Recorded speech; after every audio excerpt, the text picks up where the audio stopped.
J'ai assisté à la fête de révélation du sexe du bébé de ma sœur Manon. Elle m'a tendu l'échographie avec fierté en me demandant si elle n'était pas magnifique, mais je suis radiologue et, en regardant l'image, mon sang s'est glacé. J'ai tiré son mari, Julien, à l'écart en lui disant que nous devions parler immédiatement car ce n'était pas un bébé. Ma sœur Manon m'avait tendu cette image à 14h47 un samedi après-midi, le visage rayonnant de cette joie particulière que seules les futures mères semblent irradier, prononçant ces mots qui allaient tout changer. N'est-elle pas magnifique ? Je suis radiologue, avec 17 ans de formation et de pratique, ancienne chef de clinique, spécialisée en imagerie obstétricale et gynécologique. J'ai examiné plus de 12 000 échographies au cours de ma carrière, je peux les lire comme la plupart des gens lisent les panneaux de signalisation, automatiquement, sans réfléchir, le traitement de l'information se faisant avant même que mon esprit conscient ne s'engage. Et ce que j'ai vu sur ce papier glacé m'a terrifié. La forme était fausse, le positionnement n'avait aucun sens, la densité était complètement anormale. Ce que Manon prenait pour le profil de son bébé, cette douce courbe du front et du nez qu'elle avait probablement tracée du doigt 100 fois, n'était pas du tout un profil, c'était tout autre chose, quelque chose de solide là où rien de solide ne devrait être. Mais j'ai gardé un visage de marbre, car 15 ans à annoncer de mauvaises nouvelles aux patients m'avaient appris cette compétence, on apprend à contrôler ses micro-expressions pour cacher l'horreur qui veut s'afficher sur ses traits, car le mauvais regard au mauvais moment peut détruire quelqu'un. « Où as-tu fait faire ça ?» ai-je demandé. Elle a souri, inconsciente du tremblement de terre qui se produisait dans ma poitrine, et m'a répondu, dans ce nouvel endroit au centre commercial de la Pardieu, Éco-Bonheur, ils font des images 3D et des vidéos souvenirs avec des ours en peluche qui enregistrent les battements de cœur. C'est tellement plus sympa que le cabinet du docteur Mercier, les chambres sont décorées comme des crèches et ils t'offrent du champagne après. Bon, du champomis pour moi évidemment. Ce n'était pas un hôpital, ni le cabinet de son gynécologue, mais une boutique de galerie marchande tenue par des gens qui avaient probablement suivi un cours certifiant de 6 semaines et acheté un échographe d'occasion sur le Bon Coin. J'ai souri, lui ai dit que la photo était ravissante et je me suis excusée pour aller aux toilettes, mais au lieu de cela, j'ai trouvé son mari Julien dans la cuisine, en train de boire une bière en cachette avant le grand éclatement du ballon. « Il faut qu'on parle », ai-je dit. Il a ri, ce rire facile de Julien qui charmait tout le monde d'habitude, et a répondu « Quoi ? Tu vas encore me faire la morale sur le régime de Manon ?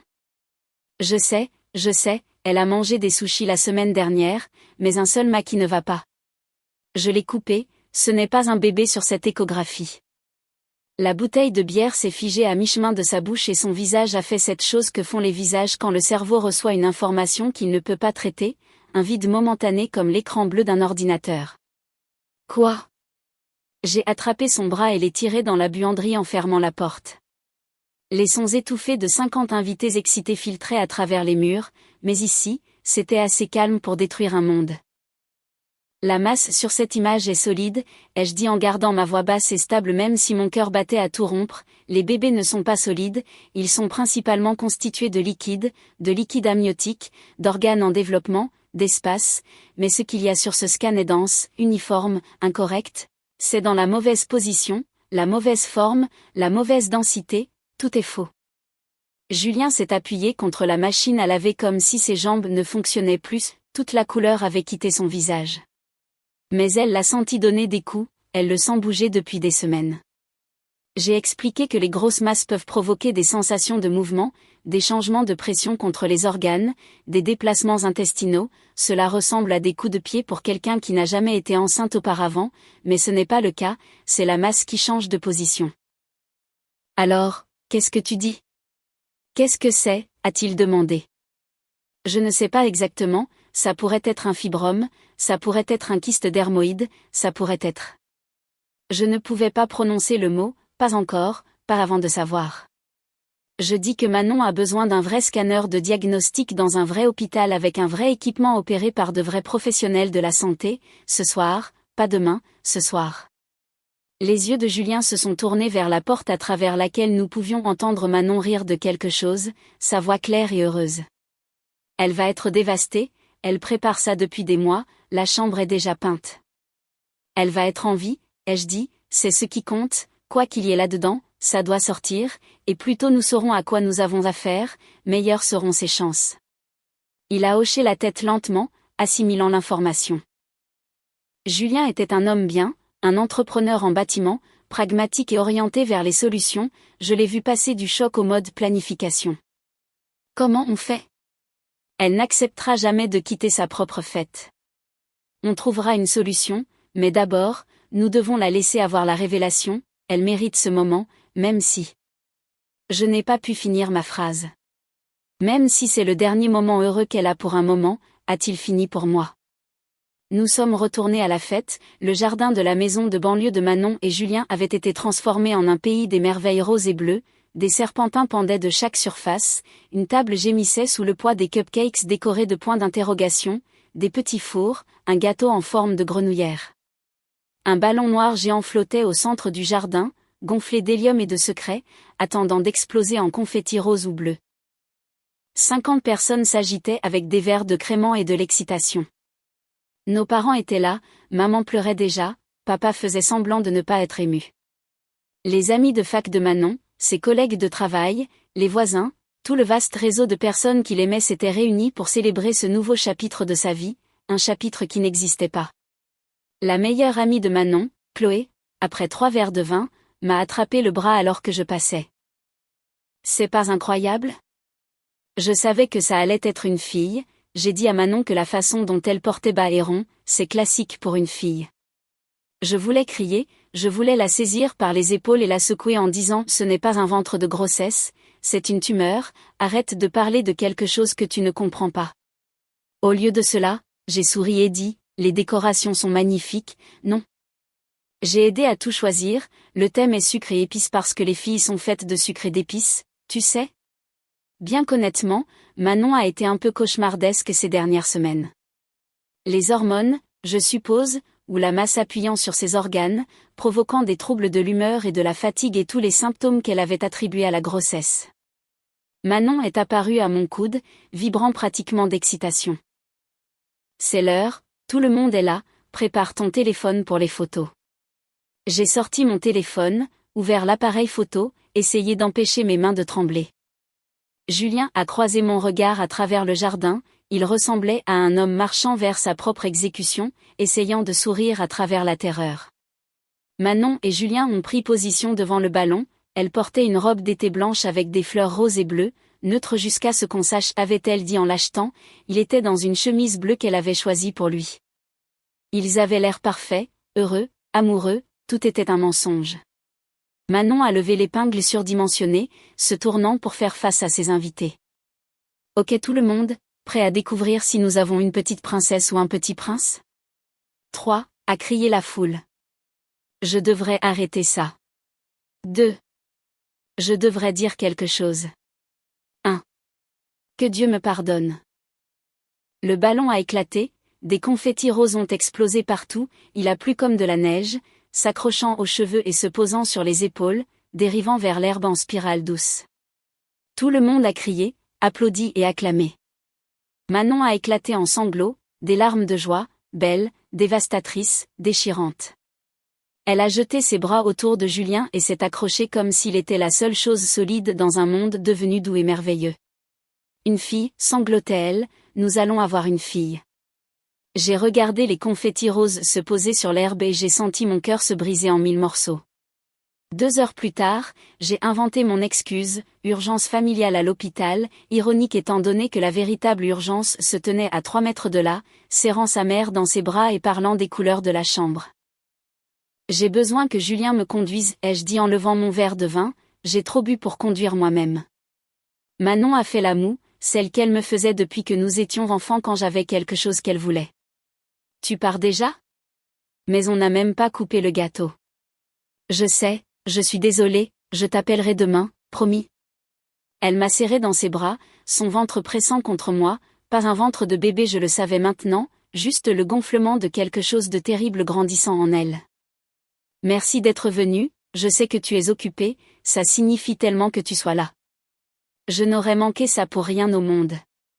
Le mensonge avait un goût de cendre. Julien nous a conduits directement à l'hôpital civil de Lyon en silence. J'avais appelé à l'avance, parlé au docteur Sophie Martin, chef de l'imagerie obstétricale, collègue et amie depuis 12 ans, j'avais tout expliqué en termes cliniques rapides pendant que Manon nous faisait signe au revoir depuis le porche. Amène-la directement en radiologie, avait dit Sophie, j'aurai une équipe prête, nous ferons un bilan diagnostic complet, si c'est ce que tu penses, nous aurons la chirurgie en attente. Manon a envoyé un SMS pendant le trajet, est-ce que tout va bien? Vous aviez l'air si sérieux tous les deux quand vous êtes partis. Les mains de Julien se sont resserrées sur le volant. Qu'est-ce que je lui dis? Dis-lui qu'on récupère des médicaments pour moi, dis-lui qu'il y a eu une confusion à la pharmacie, dis-lui n'importe quoi qui nous fait gagner 20 minutes. Il a tapé d'une main, tout va bien, Camille avait juste besoin de récupérer quelque chose à l'hôpital, de retour bientôt, je t'aime. 3 petits points sont apparus alors que Manon tapait sa réponse, puis d'accord, n'oublie pas qu'on a un brunch avec ta mère demain, je t'aime aussi. La normalité de la chose était dévastatrice. Ils ont emmené Manon dans les 20 minutes suivant notre arrivée. J'avais appelé le téléphone de Julien alors que nous entrions dans le parking, lui disant de l'amener aux urgences, disant que je les retrouverais là-bas. Manon est arrivée l'air confuse et inquiète. Qu'est-ce qui se passe? Camille, ça va? Julien a dit que tu avais une douleur à la poitrine.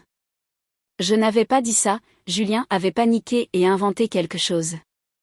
Je vais bien, ai-je dit, mais nous devons parler, peut-on aller quelque part en privé? Le docteur Martin attendait dans une salle de consultation avec le docteur Bernard, un oncologue gynécologique que je lui avais demandé d'appeler, sa présence était une précaution, j'espérais que nous n'aurions pas besoin de lui mais je voulais que toutes les possibilités soient couvertes. La confusion de Manon s'est transformée en peur lorsqu'elle a vu les professionnels de la santé réunis. Qu'est-ce que c'est?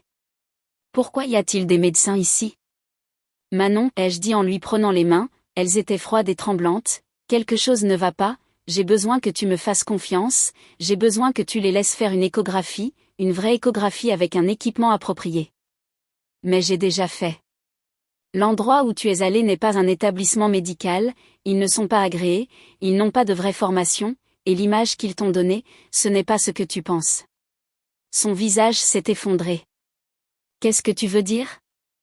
Je veux dire qu'il n'y a peut-être pas de bébé, Manon.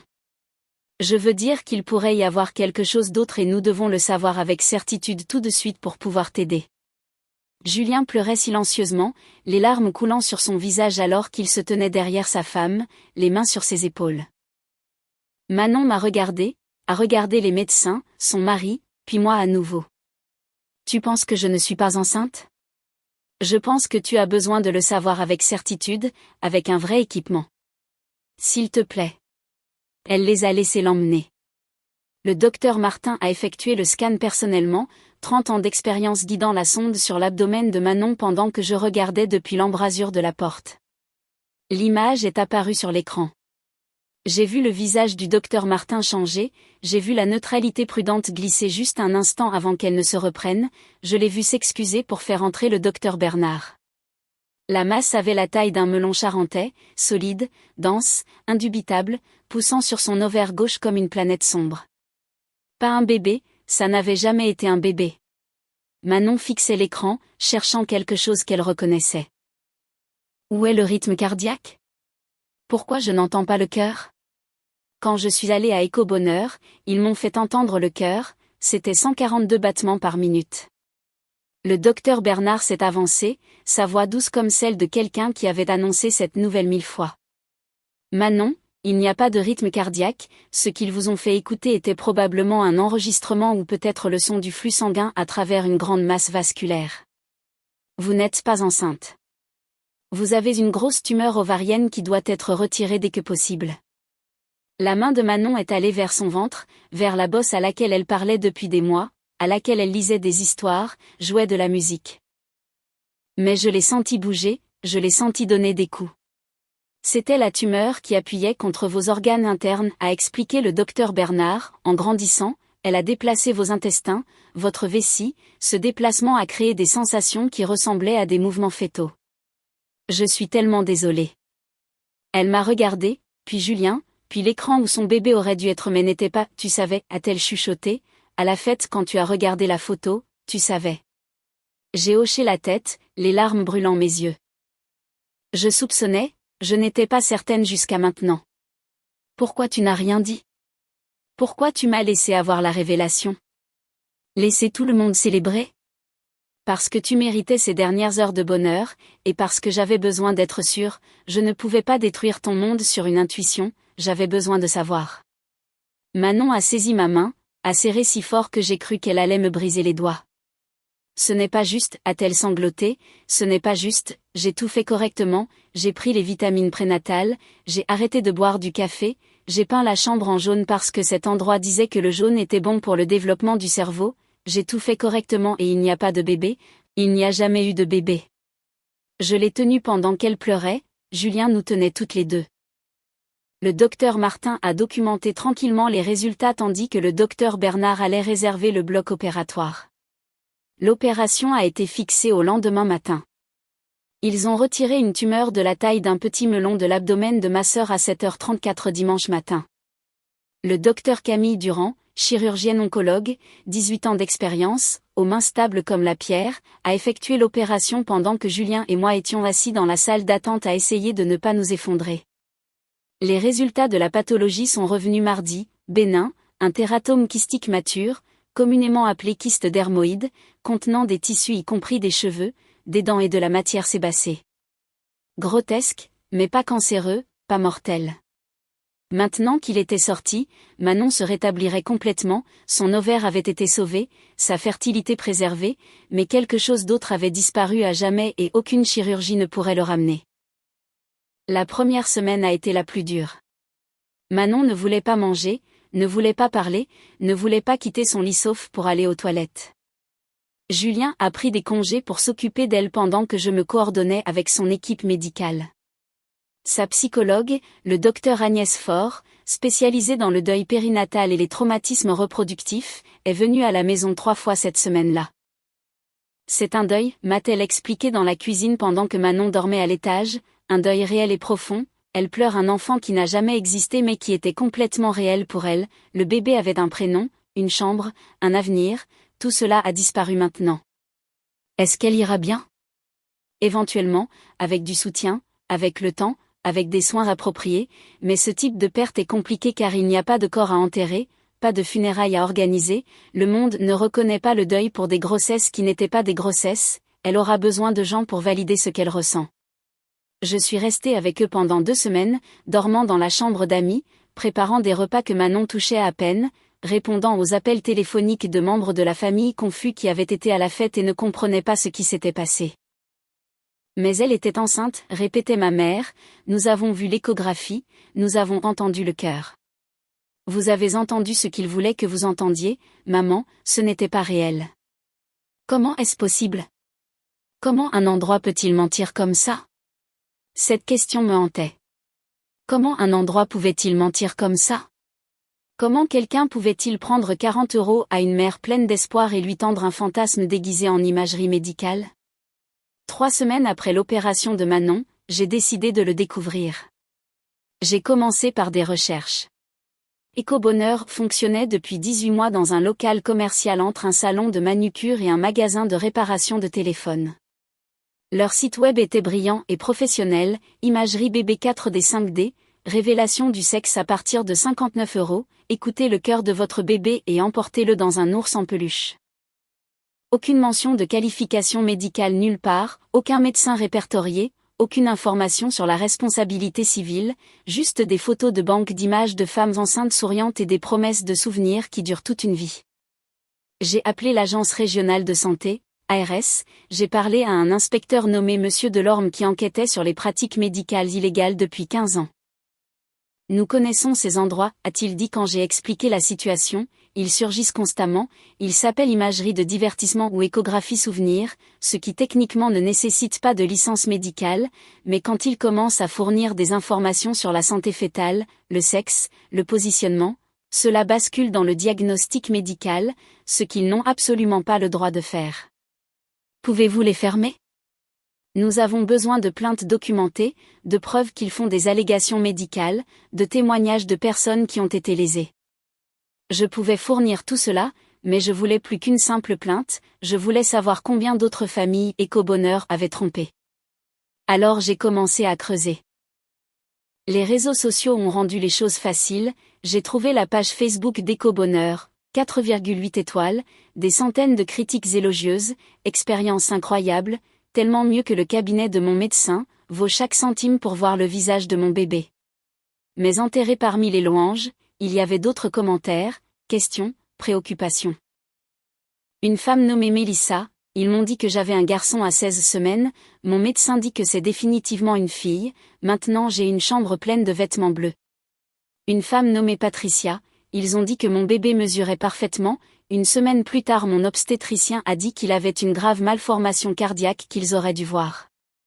Un homme nommé David, ma femme y est allée 3 fois, ils n'ont jamais rien mentionné d'anormal, elle a perdu le bébé à 24 semaines, l'autopsie a montré des problèmes qui auraient dû être visibles à l'échographie. J'ai envoyé un message à chacun d'eux, expliqué qui j'étais, radiologue, membre de la famille concernée, quelqu'un qui recueillait des informations sur des pratiques potentiellement négligentes, demandé s'ils seraient prêts à partager leurs expériences. 17 personnes ont répondu en une semaine. Les histoires étaient dévastatrices. Amandine, 31 ans, s'était entendu dire qu'elle portait des jumeaux en bonne santé, l'un des jumeaux était en fait un œuf clair, un sac gestationnel vide sans fœtus, elle ne l'a découvert qu'à 20 semaines et n'a accouché que d'un seul bébé. Marc et Lisa s'étaient entendus dire que leur bébé était une fille en bonne santé à 13 semaines, leur bébé était en fait un garçon avec de graves anomalies chromosomiques, ils n'ont pas pu se préparer, n'ont pas pu prendre de décisions éclairées concernant leur grossesse.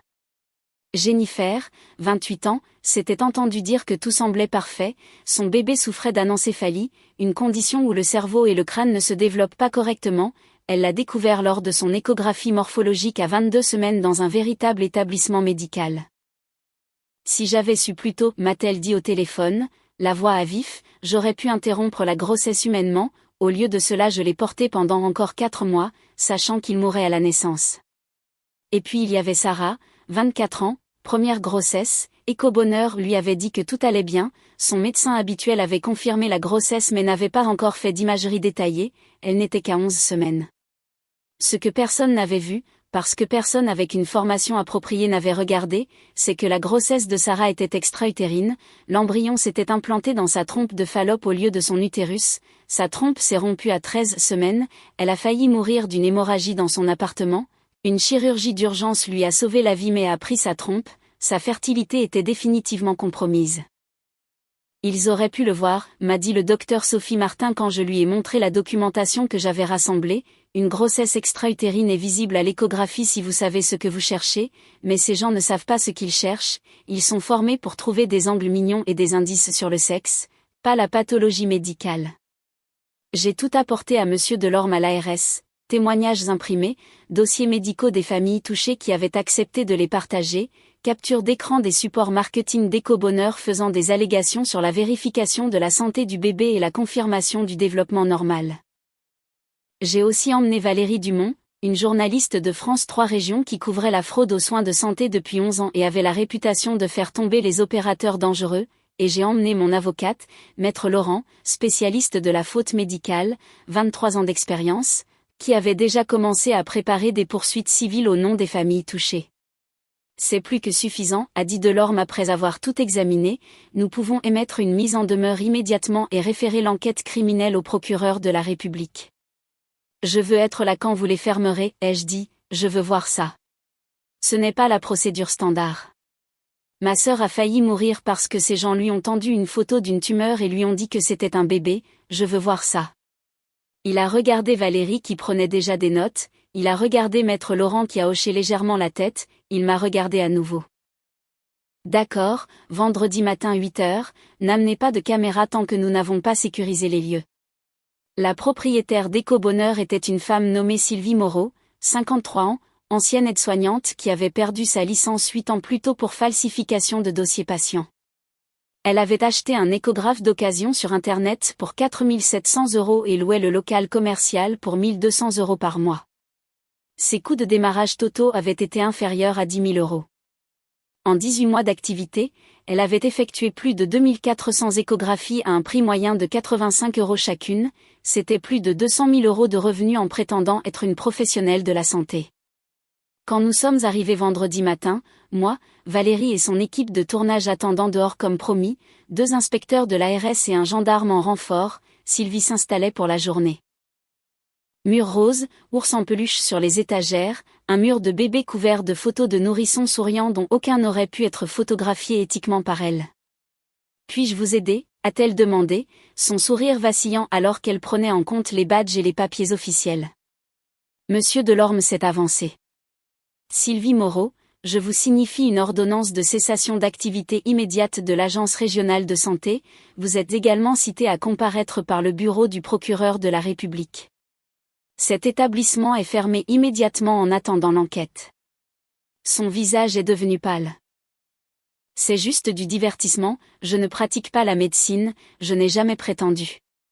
Vous avez dit à ma sœur qu'elle allait avoir une petite fille en bonne santé, l'ai-je interrompu, vous lui avez fait écouter l'enregistrement d'un cœur et lui avez facturé 40 € pour la photo d'une tumeur qui aurait pu la tuer si elle n'avait pas eu la chance d'avoir une radiologue dans la famille.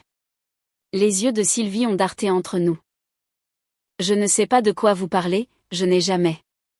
Nous avons 17 familles prêtes à témoigner, a dit Maître Laurent en s'avançant avec un dossier de documents, 4 d'entre elles ont des dossiers médicaux montrant des conditions que vos scans auraient dû détecter mais ne l'ont pas fait, 2 ont des preuves de préjudice direct résultant de votre mauvais diagnostic, et l'une a une conversation enregistrée où vous lui avez spécifiquement dit que le développement de son bébé était parfait alors qu'elle vivait en réalité une grossesse extra-utérine. La conversation enregistrée avait été fournie par Sarah, qui avait enregistré sa visite de suivi à l'insu de Sylvie, c'était admissible. L'instinct de survie juridique de Sylvie s'est déclenché. Je veux un avocat, je ne dirai rien d'autre sans avocat. C'est votre droit, a dit Delorme, mais cet établissement est fermé avec effet immédiat, toute tentative de continuer à opérer entraînera des accusations criminelles supplémentaires. Valérie et son équipe sont entrés après que les lieux aient été sécurisés, ils ont tout filmé, le mur de bébé, les ours en peluche, l'équipement d'apparence médicale qui avait été utilisé par quelqu'un sans formation médicale. Ils m'ont interviewé devant la caméra. Que voulez-vous que les gens sachent sur des endroits comme celui-ci, a demandé Valérie. Je veux qu'ils sachent que l'échographie n'est pas un divertissement, ai-je dit, c'est de la médecine, et quand des personnes non qualifiées prétendent pratiquer la médecine, des gens sont blessés. Ma sœur a eu de la chance, j'ai détecté le problème assez tôt pour lui sauver la vie, d'autres familles n'ont pas eu cette chance. Le reportage a été diffusé le vendredi suivant au journal de 20h. Il commençait par La Croche, un centre d'imagerie de la région promettait aux futures mères des images de leur bébé, mais un médecin local affirme que ce qu'ils ont livré était quelque chose de bien plus dangereux. Valérie avait fait un travail incroyable, elle avait interviewé 4 des familles touchées devant la caméra, elle avait obtenu des déclarations de l'ordre des médecins, elle avait même retrouvé d'anciens employés d'Éco-Bonheur qui ont confirmé que Sylvie n'avait aucune formation médicale et inventait parfois simplement des choses quand elle ne pouvait pas identifier ce qu'elle voyait à l'écran. L'histoire est devenue virale régionalement puis nationalement. D'autres journalistes ont commencé à creuser dans des établissements similaires dans d'autres régions. Une équipe d'investigation du journal Le Monde a publié un article 3 semaines plus tard sur l'industrie de l'échographie souvenir et son absence totale de réglementation. Au moment où Sylvie Moreau est passée en procès, elle faisait face à 14 chefs d'accusation d'exercice illégal de la médecine, 3 chefs d'accusation de fraude et un chef d'accusation de mise en danger de la vie d'autrui. La procureure était Julie Martinez, spécialisée dans la protection des consommateurs, qui a prononcé le réquisitoire. L'accusée ne vendait pas de divertissement, elle vendait des mensonges. Elle a pris l'argent de familles pleines d'espoir et leur a dit ce qu'elle voulait entendre, sans aucune capacité à identifier les problèmes cachés dans ces images. Et quand ces problèmes ont émergé sous forme de tumeurs, de grossesses extra-utérines, d'anomalies fatales, elle n'a fait face à aucune conséquence, jusqu'à maintenant.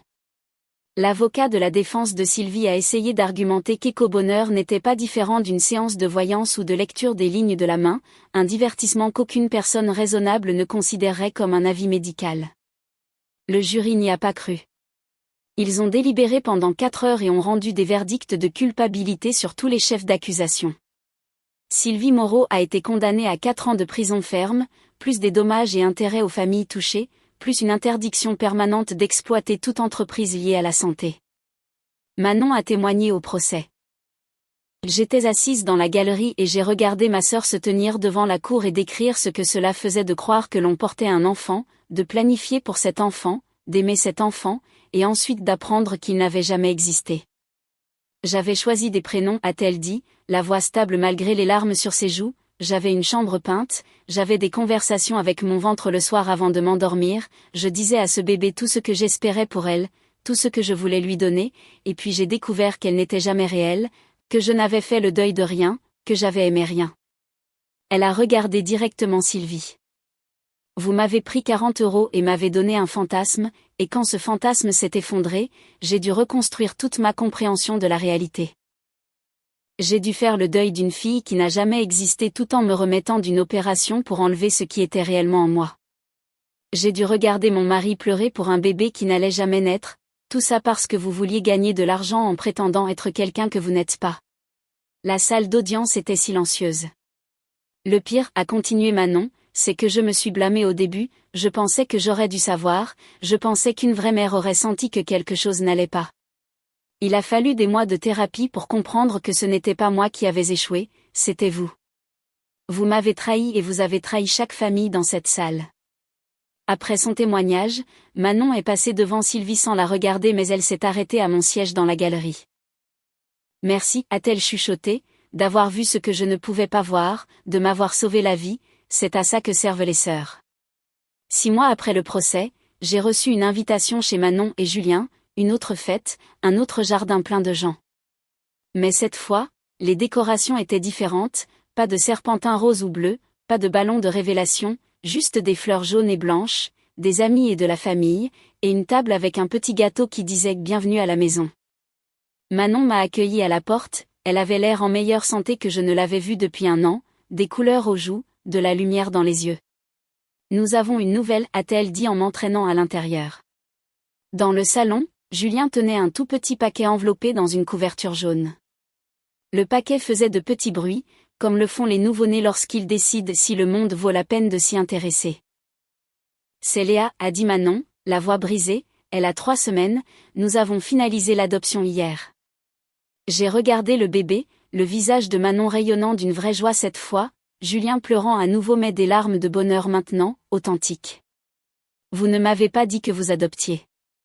Nous voulions attendre que ce soit officiel, après tout ce qui s'est passé, nous ne pouvions plus supporter d'incertitude. Manon a pris Léa des bras de Julien, l'a bercée contre sa poitrine. Le docteur Faure a dit que nous pourrions avoir du mal à créer des liens à cause du traumatisme, que je pourrais toujours avoir l'impression qu'il manquait quelque chose, mais quand je l'ai tenue pour la première fois, j'ai juste su qu'elle était la bonne, elle était toujours censée être la nôtre. J'ai regardé ma sœur tenir sa fille, sa vraie fille, pas un fantasme, pas un mensonge, et j'ai ressenti quelque chose que je n'avais pas ressenti depuis longtemps, l'espoir.